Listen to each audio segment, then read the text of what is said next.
Covid-19, a variante Delta do coronavírus já predomina em relação às outras.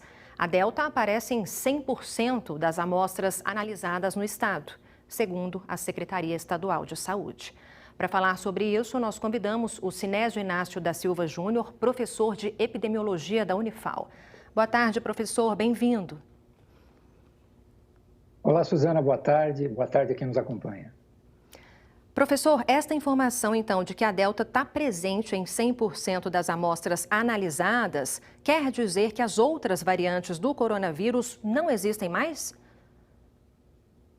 Praticamente, Suzana. Como aí tem uma questão de margem de erro, né, do método que é usado para identificar, nós não podemos dizer assim com absoluta certeza, em termos naturais, biológicos, que a gente não encontre nenhuma variante das antigas. Mas com o tempo, se não é absolutamente 100%, né, que nós devemos considerar para as medidas de prevenção esse número, com o tempo isso é o que vai acontecer realmente. E por que houve este predomínio da Delta, professor? A lógica da evolução do vírus, como qualquer forma de vida, é ele se adaptar às dificuldades que ele encontra.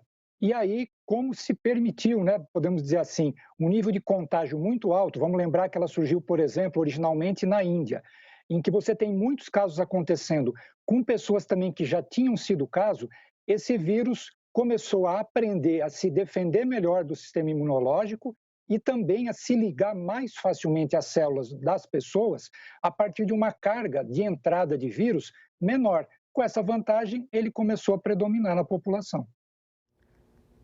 Professor, a gente já informou em nossos telejornais diversas vezes que a Delta é mais transmissível. Eu queria saber se existe um público que está mais propício a contrair esta variante. Ótima questão.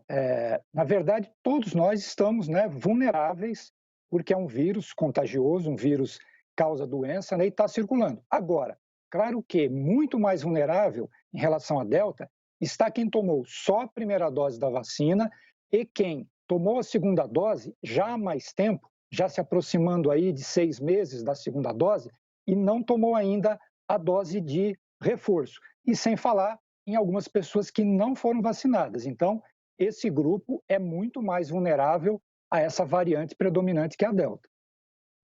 Para quem ainda duvida, professor, qual o poder da vacinação sobre a Delta? Olha, Suzana, a vacinação tem feito e vai fazer com que a gente vença essa pandemia. Como as vacinas foram feitas com as variantes iniciais, que não eram, claro, né, como a Delta, uma dose só da vacina, ainda como a gente falou, vulnerabiliza as pessoas. Agora, 2 doses, especialmente a dose de reforço, faz com que, mesmo acontecendo alguma infecção que fica muito mais rara, o número de mortes, de internações, diminui drasticamente. Nós, por exemplo, no sul de Minas, notícia boa, nós já estamos com um número de mortes por dia e de internações que era da primeira semana de abril, quando a gente começou a contar os números da epidemia. Isso é o efeito da vacinação. Mas temos que ter cuidado, porque a Delta ela se especializou em ser um pouquinho mais resistente. Para a gente encerrar, professor, eu queria saber como que o senhor avalia o atual momento da pandemia. Os números revelam queda nos casos e nas mortes por Covid. E a gente percebe, né, que a vida está voltando ao normal, grandes eventos sendo realizados, por exemplo. Estamos, de fato, vencendo o coronavírus, professor?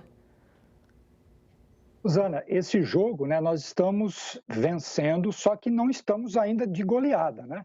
Então, por que a gente diz isso? Que enquanto, por exemplo, no sul de Minas, mortes e internações, felizmente, nós estamos, né, como se era no início, estivéssemos no início da pandemia, ainda em termos de casos, assim como Minas Gerais, nós estamos ainda na situação de junho do ano passado. E Minas também está em termos de morte e internação, como em junho do ano passado, o que sinaliza que se nós permitirmos aumento do contágio, quer dizer, não acelerarmos vacinação, relaxarmos no uso de máscaras, como alguns locais, né, em outros países se observou, nós podemos, não estou dizendo reverter exatamente, mas retardar essa vitória e causar mortes absolutamente evitáveis. E lembrar que as crianças ainda não foram vacinadas.